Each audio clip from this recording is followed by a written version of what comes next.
Chapter 2. Ammon tried to minimize the number of caravan trips that he took while Arya was pregnant. He entrusted his new steward, Ishtub Sin, with the day-to-day activities of his business and helped Arya to select and train new servants for the household. They hired a butler, a handmaiden for Arya, a cook, and a housekeeper. Their home was always bustling and full, but Ammon couldn't help but notice that something seemed to be bothering Arya. He knew that she had had a serious argument with Iltani, but he didn't know the nature of the argument. All he knew was the outcome. Iltani hadn't come to their house for months and months. Now that the birth was near, Ammon had suggested that they might invite her to the baby's name day ceremony. Arya had burst into tears, but had made no other reply. Ammon knew that Arya felt neglected when he was at work all day. He worried that things would only get worse once he began actively participating in the caravans again. He invited many likely young couples about their same age over to their home for dinner so they could get to know one another. He had a vague idea that perhaps if Arya made some new friends, she would cheer up. Unfortunately, she had not really hit it off with any of the new couples. When the new baby was born, Ammon was as nervous as a long-tailed cat in a room full of toddlers. The midwife and her assistant had seemed fairly competent, but still Ammon worried. He knew that many mothers, especially first-time mothers, died in childbirth. Fortunately, everything with the birth went as well as could be expected. Arya was exhausted, but happy, and the midwife gave Ammon and the servants several explicit instructions for how to care for her. It turned out that Arya's insistence on choosing girl names was fortuitous, for rather than a son, Ammon had a brand new daughter. After a couple of days, Arya was recovering well, the midwife and her assistant were no longer staying at Ammon's house, and Arya appeared more content than she had been for months as she spent countless hours doting on the new baby. A week after the birth, Ammon was at work when a young man he didn't know entered the warehouse and asked for him. One of Ammon's potters called him over and told him that the young man had a message for him. "Your butler. He said to tell you that you need to go home," the messenger said. "Something's wrong. Your wife is sick." Ammon hurried home and had scarcely entered the courtyard when Arya's worried maidservant was dragging him to Arya's bedside and insisting that he call a healer immediately. Arya was pale and sweaty, and she was burning up with fever. Ammon did not pause to grab even a mouthful of his supper, but he ran as fast as he could to the home of the Ashipu near the Temple of Nana. The entire trip there and back, he was remembering the awful water sickness that had killed Dumuzi and Uruk, and had nearly done for him in Balashi as well. The Ashipu was surly at being interrupted during dinner, and continued recalcitrant even after Ammon's offer to double his usual exorbitant fee. When Ammon began to hint at unfortunate accidents that might befall the healer if he did not hurry along, the Ashipu finally came, however reluctantly.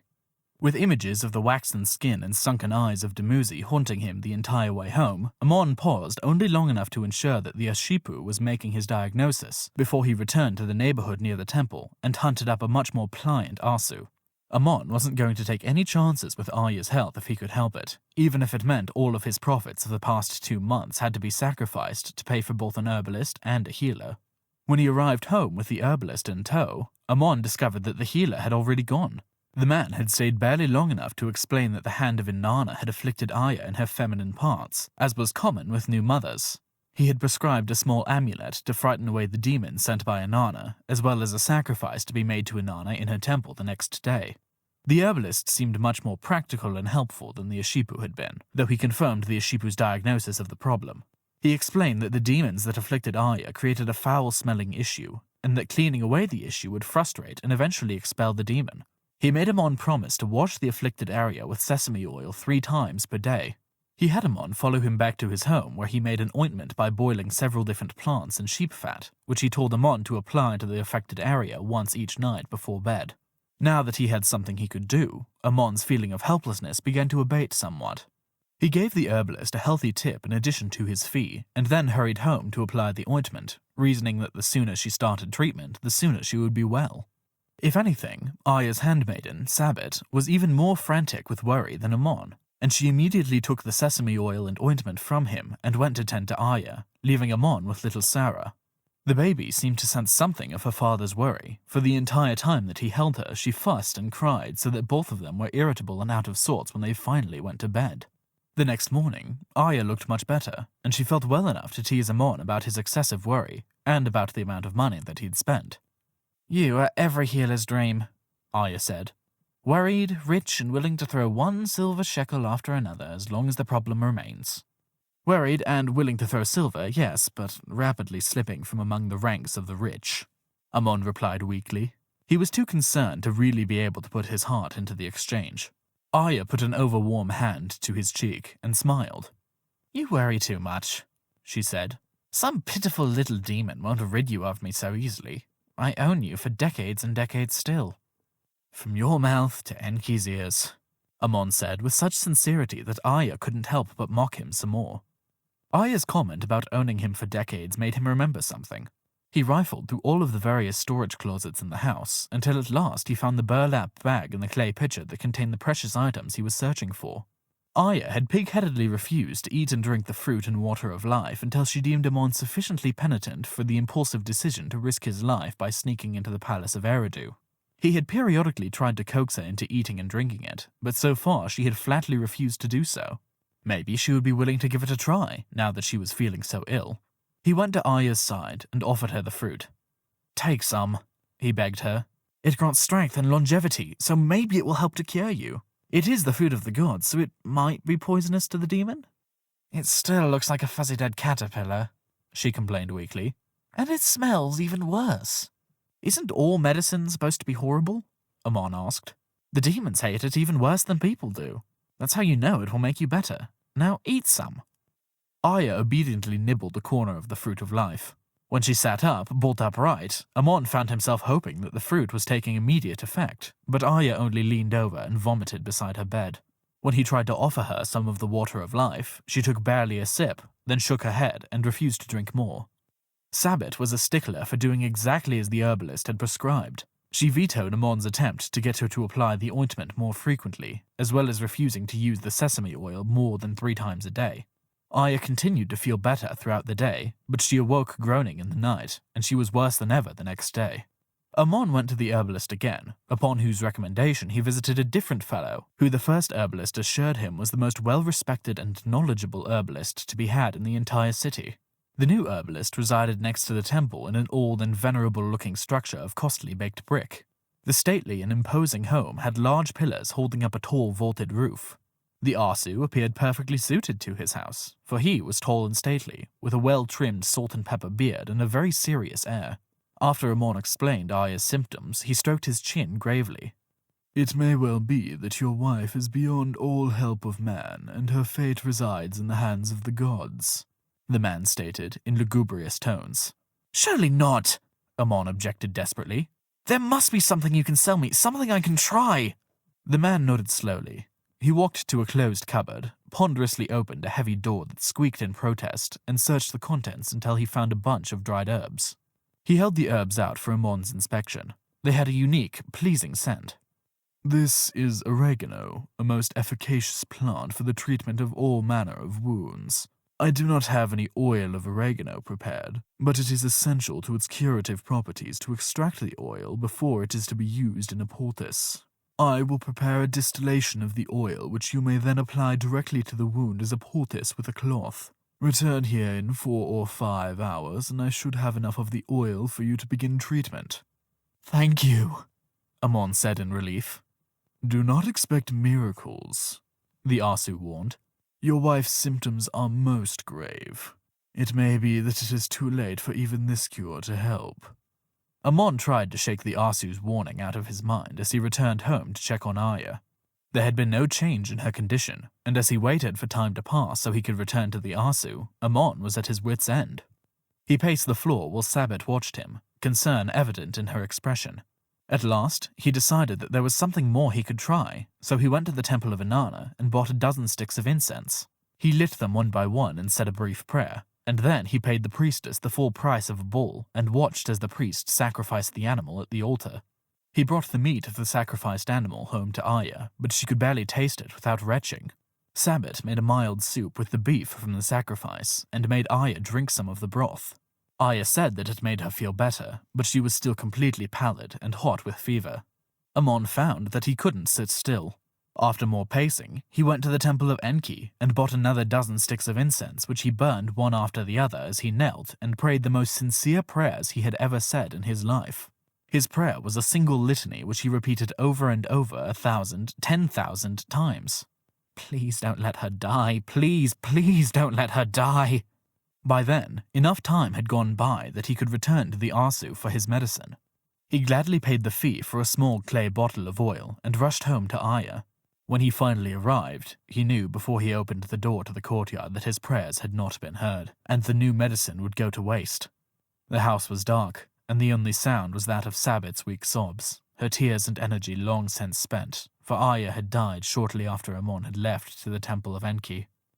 Ammon found that he was full of fury at the gods, a rage beyond any anger that he had ever felt in his young life. He shook his fists at the heavens and cursed Inanna and Enki as thoroughly and crudely as he was capable of doing. He swore himself as their implacable enemy, and continued on in this vein until Sabit could take no more and begged him to stop.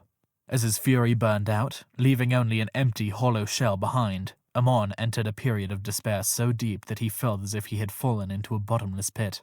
The darkness overtook his mind that night, and he lay in his bed mute and unhearing, but unable to sleep. The next day, he sat motionless for hours, with no will to speak or to do anything. For 2 days in a row, he never even got out of bed, so that he was dehydrated and dumb and befuddled when he finally did try to speak. Sabit cared for little Sarah as best she could, but she let Ammon know that he needed to hire a wet nurse as soon as possible. She repeated the injunction several times, but Ammon just stared straight ahead, as if he hadn't heard her. Sabit told herself that he would eventually work his way out of this funk, that he just needed time for the shock to wear off. Later, when he completely ignored his business and showed no interest at all in his daughter, both his steward and his butler tried to gently coax him into doing normal, everyday tasks, such as eating and getting dressed. Finally, at the end of 2 months' time, Ammon awoke to the sound of the baby crying inconsolably. He covered his head with his pillow and waited for someone to get her and for the crying to stop. It did not stop. He ignored it as long as he could, but the noise seemed to grow in both urgency and amplitude until he finally stood up on his feet and went to investigate. The house was completely empty. There were no sounds of busy servants. There was no one about but his small baby, her face purple from screaming. Ammon looked around, confused. Where had everyone gone? "Sabit?" he called in a croaking voice. "Anyone?" He looked down at the baby, knowing that he ought to feel something for it, but unable to muster anything more than indifference. The black cloud that had been growing and growing in his mind blotted out nearly all conscious thought. Now it appeared that even the servants had left him. What should he do? Vaguely, he recalled something that Sabit had shouted at him yesterday, or had it been the day before? "If you intend to do nothing but lie in that bed until the day you die, you could at least have the decency to hasten that day along," Sabit had said. Ammon picked up the baby and looked at it. She stopped crying a little bit, and instead began fussing and trying to suck on his hand. She must be very hungry. What was he to do? Perhaps it would be for the best if he found Aya, he reasoned. She would care for the baby. Ammon wandered aimlessly for a time, indifferent to the abrasions and scrapes his bare feet incurred as he wandered out the courtyard and out into the street. He knew he was looking for Aya, but he couldn't seem to think where she might be. He ended up at the great river somehow, though he had no memory of walking past the city walls, nor indeed of any of the path that he had taken. He had a vague impression that he had wandered through the marketplace and perhaps past a temple or two, but that was all. After so much inactivity, he found himself winded, though he had not run and he had not walked very far. The baby was fussy, but now Ammon found it easy to ignore. He walked to a point on the river where tall cliffs overlooked a series of whitewater rapids rushing between sharp rocks below. A wind ruffled his hair as he stood contemplating the water. He seemed to associate the great river with Aya for some reason. Had she climbed down to the caves near the water? He called out, "Aya? Aya? Are you there?" "Ammon?" a voice answered. "Ammon, is that you?" Ammon looked back to see someone approaching. She seemed vaguely familiar somehow. Was it Aya? "What are you doing here?" the woman asked. "You look a mess. Is that Sarah? Why are the two of you out here without being properly dressed? What's going on?" Ammon struggled to respond, but he found he couldn't say anything coherent. His voice was rusty with disuse. He saw that Iltani was not looking well either. Her clothes were poor, and she looked mussed and disheveled. Iltani took Sarah from Ammon. "She is soiled and starving," Iltani exclaimed. "She needs to be seen to immediately." Ammon made some vague reply. "Oh, for goodness sake," Iltani said. "Come with me, the both of you." Ammon looked at the cliff, even as Iltani took him in tow and dragged him away. What had he come here to do? He couldn't seem to recall. Where was Arya, he wondered. Why was Iltani here? Hadn't she and Arya had a fight? Ammon numbly followed Iltani back to a cheap apartment in the dangerous quarter of town. Several scruffy men made lewd comments as Iltani and Ammon passed. Iltani drew water from a well covered in an unhealthy green scum and moistened a rag to clean up Sarah. Let's see, some goat's milk, I think, Iltani said to herself. Can you hold little Sarah for a moment? Iltani began to say, then trailed off when she took a closer look at Ammon. Perhaps it would be better if I continued to hold her. It was several days later before Ammon was finally able to think straight again. Iltani had taken charge of Sarah and Ammon too. It took her a while to get the complete story out of Ammon, and she seemed very disturbed by the news of Arya's death. She kept asking Ammon why he hadn't done something. Where were the servants? Why hadn't he hired a nursemaid? He had no answers for her. You need to find a way to put yourself back together, Iltani suggested. Perhaps it would be best if you stayed at your warehouse while I take care of Sarah in your home. It is awkward, but I can't possibly care for the baby at my apartment, for it isn't a safe place and I haven't even the money required for the goat's milk for her. Ammon did as Iltani suggested, and moved into his warehouse. Ishtub-Sin had kept things moving along properly in the absence of his master, and the purposeful hustle and bustle around him awakened Ammon to some level of response at last. He immersed himself in the routine of the warehouse and began to feel almost normal again for hours at a time. He made sure that Iltani had the silver she needed to continue to care for Sarah in his home, and with his steward's gentle prodding, Ammon at last began to take an interest in life once more. He took walks along the river each day. He especially enjoyed watching the sunset. He found that the riot of colors in the sky calmed him somehow. It was during one of these walks, after he found a flat rock overlooking the river and sat on it, that he saw a mated pair of swans drop from the sky into the reeds along the bank of the river. The two swans made him think of Arya. She had loved the story he told her of the swan that gave itself up to the hunter's arrow after its mate had been killed by the same hunter. How tragic and unbelievably romantic, she had sighed. The sun was shining, and the day was clear and beautiful. For a brief moment, a shaft of sunlight seemed to pierce through the inner darkness that had been suffocating his mind for so long, and a single perfect memory rose to the top of his consciousness and eclipsed everything else. He remembered the heart-aching beauty of the first time Arya had taken him to the hills above Uruk for a picnic. The fields had been aflame with wildflowers, a riot of colors so intense and so unexpected that it had seemed that his mind could not take it all in. He remembered with absolute clarity the silver ribbon of river winding its way through the valley below, and the golden sun illuminating and gilding everything. Crowning it all was a vision of Arya as she had been then, a mischievous smile on her lips, her dark hair flowing in the wind, and her green eyes sparkling with humor. What would she say if she were here? Oh, Ammon, missed you and Sarah so much. All I want to do is hold you and care for you and kiss away the darkness that surrounds you. No, that wasn't it at all. Arya had been fun and energetic, but she hadn't been particularly sympathetic or kind. What's wrong with you, muttonhead? I've been dead for months, and only now do you finally get around to thinking about me? Yes, that was more like something Arya would say. What would he say in return? Not a moment has passed that I haven't thought of you. Then Arya would say something like, What? This is how you think of me? By dumping Sarah on Iltani to care for night and day while you go moping around doing nothing. I would prefer you forget me completely and act like a normal human being. For a moment, the spectre of Arya was so real that he forgot where he was, forgot that Arya was gone. He reached out to touch her face. You're right, he said. I've been a selfish idiot.